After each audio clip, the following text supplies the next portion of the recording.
Hello there, I'm Mrs. Millie and this is Plum. Hello! Welcome to Kids Cooking School. We are so glad that you are here. Yeah, Mrs. Millie? Yeah? I was wanting to make something yesterday, but then when it started, I realized I didn't know how to figure out how much I need. Can you help me with that? Of course I can. It sounds like you need to learn how to measure. What is measure?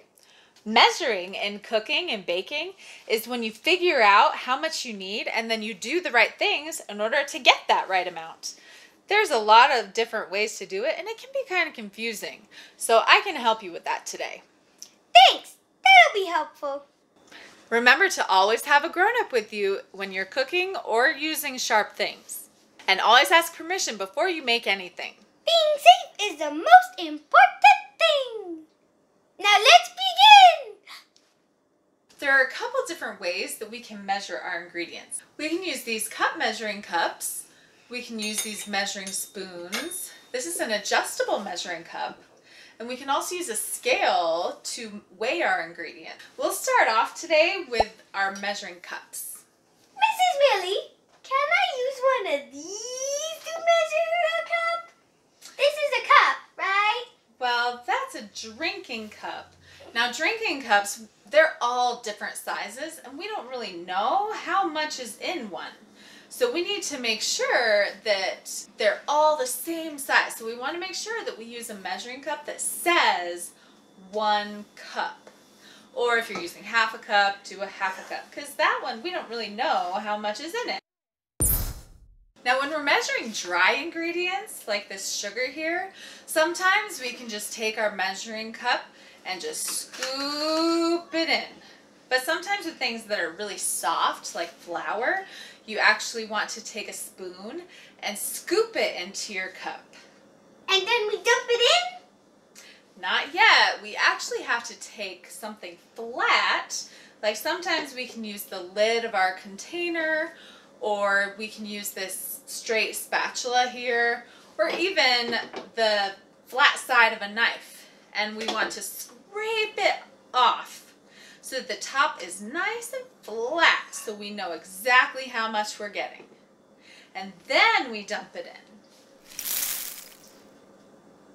What about my finger? If you have nothing else that's straight, then you can use your finger, but our fingers aren't exactly straight.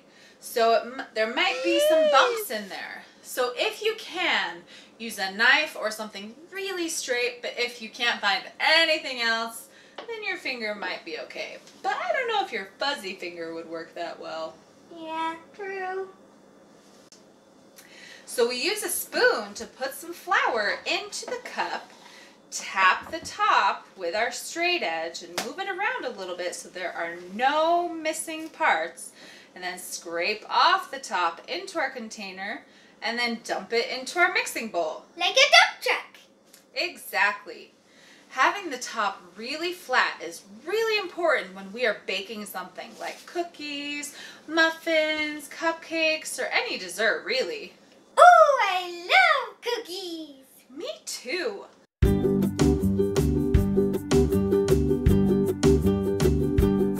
With every ingredient, we want it to be fluffy, but there is one ingredient that we want to squish down. What's that? Brown sugar. With brown sugar, you want to squish it down kind of tight, like you are making a sandcastle. Then you scrape off the top, dump it into your hand, and then crumple it up into your mixing bowl. It's important that the ingredients be close to exact measurements.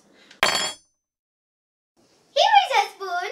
Is this a teaspoon? Not quite. When we're measuring and making a recipe, we actually want to use a teaspoon that is labeled as teaspoon. Or if you need a tablespoon, then do that too. When you are using a spoon, like a teaspoon or a tablespoon, you can just scoop it up, tap and push it around with your straight edge, and make sure you didn't miss a spot, then scrape the top off. If you are pouring it into the spoon, make sure you don't pour it over your mixing bowl. Like if you're going to pour salt into your teaspoon, you don't want to pour too much salt into your mixture. Having salty cookies would not be good. Yuck! So make sure you do it over a bowl or a plate or even another measuring cup. Good idea. I don't want salty cookies. Me neither. Now with ingredients such as baking soda, sometimes you get little clumps in them. Oh, like a little ball. Exactly.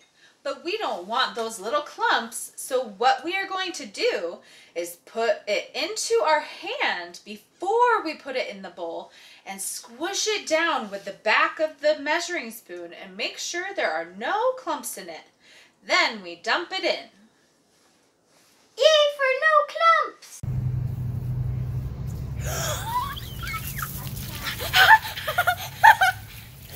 These cups are for dry ingredients, but this type of measuring cup right here is for wet ingredients.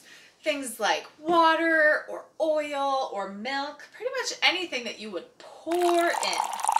So for this measuring cup, what we have to do is get down to eye level. And we pour it in while we're looking down. So, and then we stop whenever we get to that line that we want. So Plum, can you be my helper and look and see when we need to stop? Yes, I would love to. Okay, tell me when to stop when it reaches 1 cup.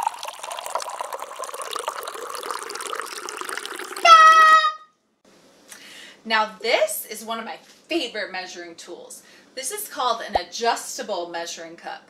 This is great for those icky, sticky things that are so hard to measure.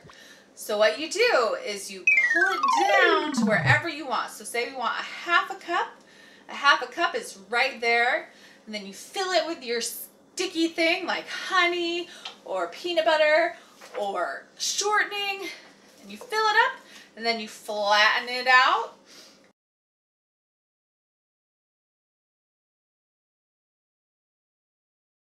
And then you just squeeze it into your bowl.